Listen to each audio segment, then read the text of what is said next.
Am I the a-hole for throwing my siblings in foster care so I could have a better life? I have roughly too many siblings and even more step-siblings. Between my parents and my latest stepfather, we had 8 kids living here. Myself, 19 female, 3 half-siblings on my mom's side, 15, 11, and 9. 4 step-siblings, 14, 12, 9, and 6. And 1 full sister, 6 female. Things have never been particularly good or stable, but now we're at rock bottom. My mother and stepfather are going to be going away for a long time and everyone is in a rush to get all these kids into homes. I'm the only one who's over 18, so everyone wants me to do it. I don't want to. I had gotten an opportunity. My grandma on my father's side offered to have 6 female and I move in with her, and even pay for me to go to college. The thing is, she lives several states away. I talked to social services about this, and got the answer that I could move 6 female without a problem, because our parents were able to voluntarily give me guardianship of her and I'm her full sister. The rest I could only take in if I stayed in the States because they would be a full foster care placement though. I'm sorry, but being forced to stay here would destroy my future. I could definitely survive, but I would be stuck in this horrible place working paycheck to paycheck. I could never have a real life, so I made the obvious choice. The social workers were nice enough to arrange it to where 6 female and I weren't just standing in front of them during the pickup, but obviously they know exactly why they're now in care. The 4 of them that have phones have been texting and calling me nonstop. Some of them for help and some to just scream at me for abandoning them. I know the system is going to be really bad for them because of where they are and their ages, but I just can't do it. I can't blow this. This is mine and 6 females' first chance for a real life, and I feel like I owe it to both of us to take it. Am I in the wrong here? The kids and my mom think I am. My grandma thinks I should have done something but can't say what, and wouldn't let them in her house even if it could happen. The only person who doesn't think worse of me is 6 female, who says she likes the quiet, but obviously doesn't know the full story. Now for the top comments. Not they whole. Your siblings should be mad at your parents, not you. They were the ones putting everyone in this position. You are 19. In no way can or should you be the parent to that many kids. Don't fault yourself. You were put in that situation too, not just them. Good luck to all of you. And half-siblings and step-siblings, there should be other parents and grandparents who could take them in. The full sibling is the only one where there isn't another parent, and it sounds like grandparent is stepping up for her and you. Not the whole. Exactly what stuck out to me too. The half-siblings presumably have fathers out there, and the step-siblings have a mother. Even if those parents are also out of the picture for whatever reason, I assume they have families. So that means not a single adult from 4 possible families was willing to step up for any of the kids? And yet they all judged the 19-year-old for not doing it. I feel for those kids and I don't blame them for being upset, but it's horrible that mom and everyone else is encouraging them to direct the anger at OP. This is not her fault at all. I don't know where any of the extended families are except mine and 6 females. I wasn't close to either of the fathers of my half-siblings. If I ever met their families, it was maybe once. My mom's family aren't people I would go see voluntarily. I have some involvement in the foster care system in my country. It is absolutely amazing how often desperate social workers will try to come up with a kinship care solution that a 5-year-old could see would never work. The problem is that the system is in crisis. There aren't enough foster carers, and social workers have caseloads that are too high. So in desperation, they will try to stitch together some kinship, family care, plan that usually falls apart in a couple of months. There is no way in the world that an 18-year-old should ever be approved to take on 6 or 7 children. It should never even have been offered as an option to you because you don't have the capacity to raise those children and care for them. You made the right choice. It's heartbreaking, but it's right. Next story is titled, Am I the a-hole for not letting my friend and her daughter live with me and my boyfriend? Me, female 25, and my boyfriend Marcus, male 29, have been together for 3 years, lived together for 2. I've known Ellie, female 24, since we were kids. We grew up down the street from each other and have remained close friends all these years. She has a 3-year-old daughter, Heather. The guy that got her pregnant ended up being a total piece of crap and left her as soon as she gave birth. He then signed away his parental rights and is no contact. Ellie and Heather currently live with her parents and they help her financially.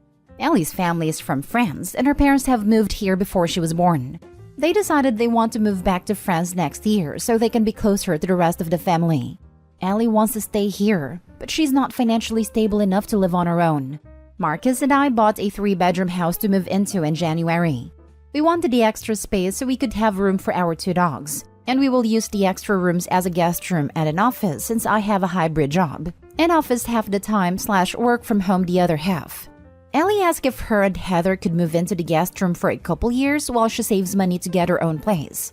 I have a few issues with this. 1, she has a kid.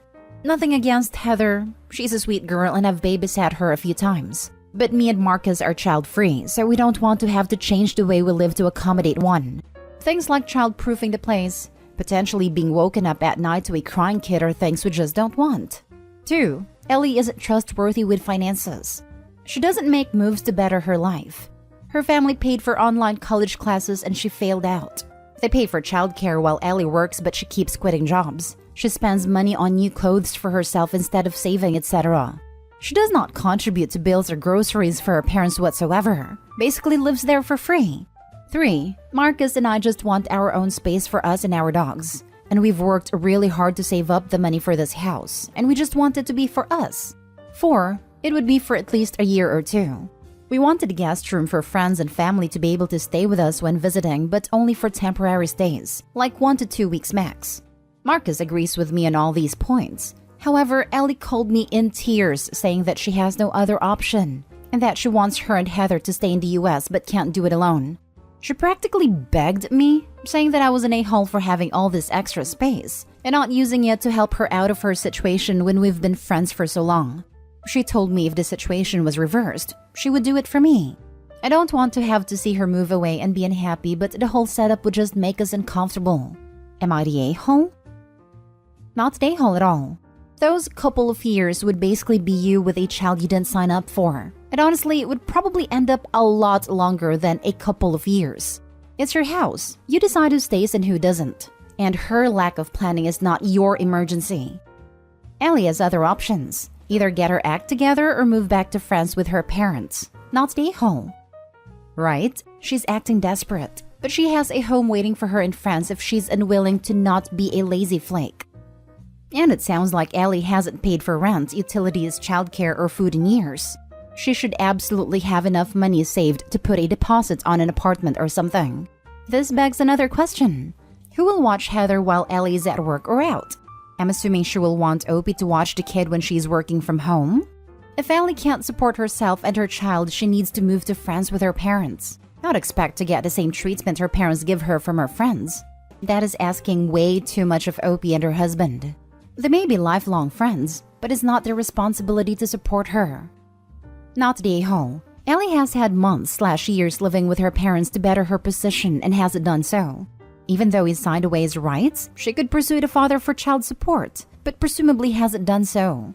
Why should you and your husband do more for Ellie and her daughter? House them, probably pay their utilities and maybe even feed them, than Ellie had done herself.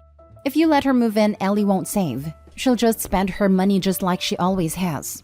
If Ellie wants a free ride, she can move to France with her parents. If she wants a free ride, she can just not. Because that's not the way the real world works. Not in the USA, not in France, not in Canada, not anywhere. Her parents are no longer responsible for her as an adult, and they're not obligated to pay thousands of dollars / euros for her to move to France so she can continue to leech off of them. She needs to get a job and support her child, and maybe it will take her being homeless temporarily to pull her head out of her behind and learn that. I feel bad for the daughter though. Next story. Am I the a-hole for not caring for a child I said I wouldn't care for? I'm 28 female, am child-free. I don't even really like kids. My sister, 23 female Amber, has a kid, and because it's a pretty close-knit family, she's pretty used to everyone pitching in to help. She said she was going out for a few hours and was stopping at my house to pick up a package delivered to me by mistake. We have the same street number on similar sounding streets. Think 25 Hirsch and 25 Hurst, so this happens pretty often. When Amber got to my house, she put down her kid and said, "Thanks for watching him, by the way." I asked her what she was talking about. She said she was thanking me for watching her kid as well. I said that I never agreed to it and was not okay with that. But she said, "We're sisters, family helps family," and ended up leaving. So I didn't. I left the kid right in my entryway where Amber left him and just went about my day. I didn't leave the house or anything, but I said I'm not a babysitter, and I wasn't one. Well, Amber got mad at me when she came back 4 hours later and the kid had a full diaper and was crying when he saw her. I told her I said I wasn't watching her kid, and she's lucky I didn't call the police. But Amber said that not wanting to babysit doesn't mean you don't do it. The entire family sides with her, and Amber says she's cutting me off until I apologize and make more of an effort with my nephew. I've gotten nasty messages from relatives galore, and the only one who doesn't think me a raging witch is my dad, who doesn't involve it all in family drama. I do love my sister and understand family's family, but am I really the a-hole for not doing a job I expressly said I don't want? Now for the top comments. Everyone sucks here. You left a baby unsupervised for 4 hours? No matter what point you were trying to prove, are you really willing to risk the life of a baby to make it? The only good solution here was to tell her you wouldn't take care of the kid and tell her that if she leaves, you'll call the police. Then you call the police when she leaves. You don't let a kid unsupervised for 4 hours, even if your sister sucks. You don't let a kid unsupervised for 4 hours to prove a point. The baby was in a carrier. They left a child in the entryway in a carrier for 4 hours. Honestly disgusting of OP. Everyone sucks here. Yes, and people are missing the fact that babies have died in carriers from positional asphyxiation and strangulation. Is OP nuts? You would not leave a puppy out there like that. It can literally die. By all means, call the police or CPS to teach her a lesson. But risking a kid's life to prove some sort of point is WTF mate territory. The only one even more insane is the mom. How in the world does she leave her own baby alone like that without an adult explicitly taking responsibility? Truly, a lot of people in this world should not breed. This whole family's absolutely guano crazy. Everyone sucks here. Hard. You're the a-hole. You punished a tiny baby for the actions of an adult. Punishing the innocent is always an a-hole move. Doing it to a literal infant in diapers is unconscionable. You should be ashamed of yourself. Glad she plans to be child-free. At least some self-awareness, I guess. This is less child-free and more like anti-kid. Child-free people aren't cruel to kids. They just don't want them for themselves. She's what called aggressively child-free. They're some of the cruelest losers allowed to walk among the general public. Pathetic in every way and willing to let a child suffer for their own values. Now for the last story. Am I the a-hole for not wanting to babysit my ex's stepkids? Plus updates. My ex Thomas and I have been split for around 4 years. We have 2 kids together. Twins, a boy and a girl aged 12. He married Sandy about 18 months ago. She has 2 children between 7 to 10 years old. Our current custody agreement is I have the kids 2 weeks on 1 week off when they go to Thomas's. It's a private agreement we have as it works best with his job as he travels, so we make sure for that week he's home. Recently I got a text from Sandy asking if I could come pick the kids up. She had plans and my ex had been held up at work. Wasn't a problem. I was on my way home from work so I could swing by and get them. I rang my ex to confirm that's what he wanted and also said it's around 5:30. I'll keep them for the night. He said that was great and would let Sandy know. When I got to their place, my kids opened the door and were packed and ready to go. The kids called out that I was there and they were leaving, and she yelled out a goodbye. As I was pulling out of the driveway, Sandy comes running out waving her arms. I stopped and asked what the problem was, and she said why I didn't take her kids. I said that wasn't what I agreed to and I would never agree to that. She replied, why not? I'm always babysitting your kids. I said that's something between you and Thomas, but my kids are my responsibility. And I'm sorry, but I don't know your children well enough to take them back to my house and have them stay. I left, and within 2 minutes, Thomas is on the phone begging me to go back and get Sandy's kids because she always watches ours. I said the same thing to him and hung up. I got the kids home, and while they were having dinner, I asked how often does Sandy watch them. My son said they normally don't see their dad till the weekend. Sometimes they see him in the morning, but it's normally Sandy who is with them during the week. I left the kids to watch TV and rang Thomas back. He started cussing me out about Sandy's kids. I let him finish and asked why he thought it would be appropriate for a woman that those kids hardly know look after them at my house. He said again that Sandy watched our kids, so fair is fair, and I've also upset her kids as they were looking forward to the sleepover. I rang my sister to vent and she flipped it on me and said I was taking my issues with Sandy and Thomas out on Sandy's kids. I don't have any issue with either of them, but I'm starting to feel like I was the a-hole, but I made no promises to our kids. Not the a-hole. That's just not how custody works. You aren't obligated to take care of your ex's step-kids. At this point, I would ask him if he wants to modify custody. Obviously, he is taking this as some sort of favor she is doing for you by babysitting your kids. Take that power off the table. If this is such a burden that she feels entitled to reciprocal childcare, I can certainly take that off both of your plate. And then there is no obligation that can even be inferred. Yep, get all of their answers in text about how often the ex is actually spending time with the kids and how they both claim she's babysitting. If he isn't spending the time with them, he doesn't need them that often. Then the new wife doesn't really have anything to say, aside from the obvious fact that Opie's never obligated to watch these other kids. Info. She says she babysits the kids during Thomas week. She has never babysat for me during my time. Update. I wasn't aware that Thomas was MIA during the week. I always ask the kids how was it at their dad's, what they did, etc., but I never grill them for info, and they haven't mentioned before he hadn't been home.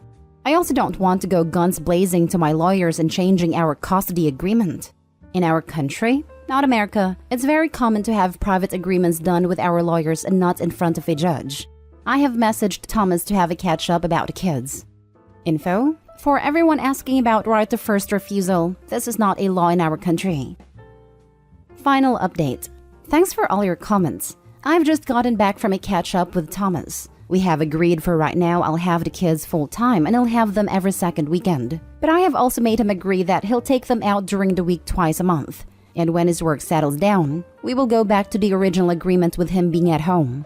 Otherwise, I will be going for full legal custody through the courts.